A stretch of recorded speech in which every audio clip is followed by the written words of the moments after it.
À toutes et à tous, bonjour, oh là là, c'est ce qu'il y a lieu de dire en lisant le populaire. Le journal parle d'un drame au quartier Banda Diallo de Yeumbeul Nord, en révélant qu'un talibé a été battu à mort par son maître coranique, précise le populaire. En tout cas, Dame Dieng, c'est le nom du talibé en question, a d'après le journal du groupe Comset subi des sévices corporels de la part de son maître Sambandao jusqu'à rendre l'âme. Information révélée également par Grand Place qui crie à l'horreur du côté de Yeumbeul Nord. Il s'agit bien entendu d'un talibé de 12 ans battu à mort par son maître coranique, indique en tout cas Grand Place. Restons avec le journal qui nous livre les impressions d'un gendarme à la retraite répondant au nom d'Elhadj Samba Diao sur la bavure policière ayant entraîné à Grand Yoff la mort du jeune Matak Ndiaye. Interrogé par Saher Bodian, mon confrère de Grand Place, le gendarme à la retraite, par ailleurs coordonnateur des Daïra Mourides de Dakar, en l'occurrence Elhadj Samba Diao, soutient que les forces de l'ordre sont des gens normaux qui font des erreurs. En d'autres termes, dire que les forces de l'ordre sont celles du désordre, c'est intenter un procès en sorcellerie si on en croit le gendarme à la retraite Samba Diao dans Grand Place. Place au quotidien, le quotidien qui fait une large ouverture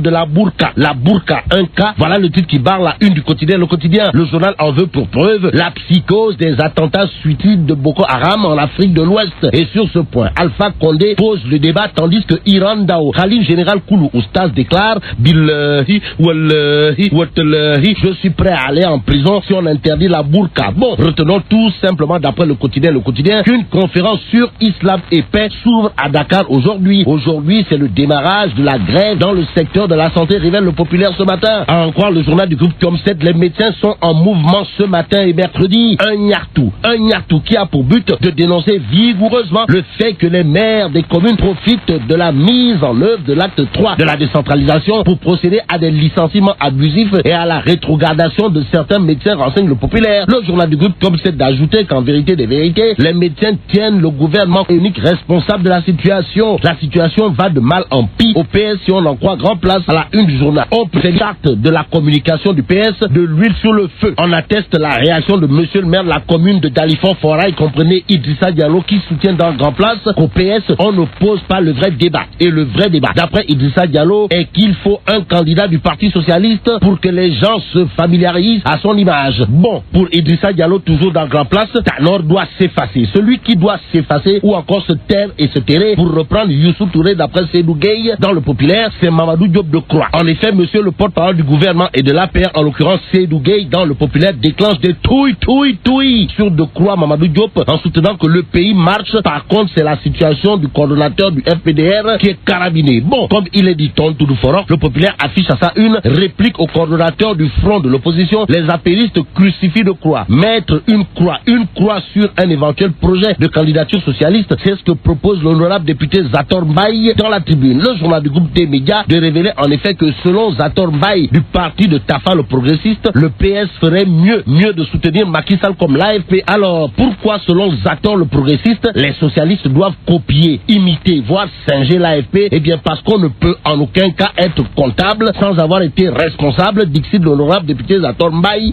dans la tribune. Le journal du groupe des médias sur l'opération Tokhou lancée par Malik Gakou, ex numéro 2 de l'AFP, souligne que l'honorable député Zator Mbaye n'y voit que des Warou Pitch et du Sabar Pot. Position partagée par Maître Youm dans le quotidien Réumi. Monsieur l'avocat et Dirkab de Nyangal National tacle le leader du grand parti Soukali Sénégal en soutenant que Gakou est un éternel loser. Bon, en attendant la réaction de Malik Gakou, la tribune revient pour livrer à sa une des interrogations autour d'un limogeage. Il est question d'incongruité dans l'affaire du consul de Marseille d'après la tribune. Le journal de révéler que Ndeketeyo Tamsir Faye n'a pas regagné le Sénégal, il est toujours en France. Aussi, Macky n'a pas encore signé le décret de son éviction, souligne la tribune qui note Mankeur Ndiaye et Tamsir Faye, les relations heurtées. Terminons avec le populaire qui nous livre sur initiative d'un membre du comité directeur du PVD, Kara proposé candidat à la présidentielle. Et quand le chantre de la mélodie divine, en l'occurrence Karaké Noureini, est proposé candidat à la présidentielle du PVD, mais là tu dong,